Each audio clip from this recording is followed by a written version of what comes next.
ভিডিওর শেষে আমি এটাই বলবো যে দুর্গাপূজার মণ্ডপগুলো এবার প্রতিবাদের মণ্ডপ হয়ে উঠুক। আরজি করের ঘটনাটার এখনও আমরা কোনো জাস্টিস পাইনি, তার জন্য আমরা উই ওয়ান্ট জাস্টিস বা এখনও প্রোটেস্ট আমরা চালিয়ে যেতে হবে।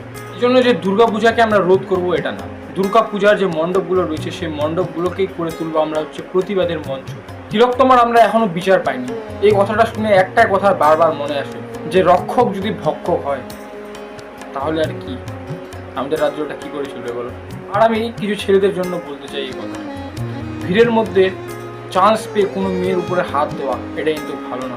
তোমার বাড়িতেও কোনো মা বোন এরা আছে, যদি তাদেরকে কেউ হাত দেয়, তাদেরকে যদি এরকম করে, তখন তুমি কি করবা? তখন তোমার কাছে খুব ভালো না দায়িত্ববোধ চলে আসে যে না, কেন ওই ছেলেটা আমার বোনের উপর হাত দেবে। কিন্তু তোমরা যখন সেম ওই কাজটা করো, তখন কোনো মেয়েকে দেখে রাস্তায় টোন কাটা, ওহ কি লাগছে, ওহ কি সুন্দর মেয়ে যাচ্ছে, সেই সেম জিনিসটা যখন তোমার বোনের সঙ্গে কেউ করবে, তখন তোমার কাছে খুব দায়িত্ববোধ চলে আসে, তাই না? তুমি যদি ভাবো যে তুমি এরকম করে নিজেকে হিরো ভাবছো এবং মেয়েটা তোমাকে দেখে তোমার উপর কাজ খেয়ে যাবে, না ভাই, এতে তুমি তোমার মানসিকতা এবং তোমার মূর্খতা এবং অশিক্ষিততা প্রমাণ করেছো। ভাই নিজের মতো করে ঘুম না, কেন মেয়েগুলোকে অবজেক্ট বানাচ্ছিস? তোকে দেখে বাচ্চাগুলো কি শিখবে? হয়েছে ভাই হয়েছে, অনেক জ্ঞান দিয়ে দিয়েছিস, হয়েছে ভিডিওটা এন্ড কর তাড়াতাড়ি।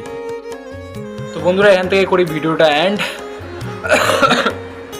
খুব কাশি বন্ধুরা, খুব কাশি, এই জন্য ভাই রিয়াকশন ভিডিওগুলোতে ভালো করে রিয়াকশন দিতে পারছি না।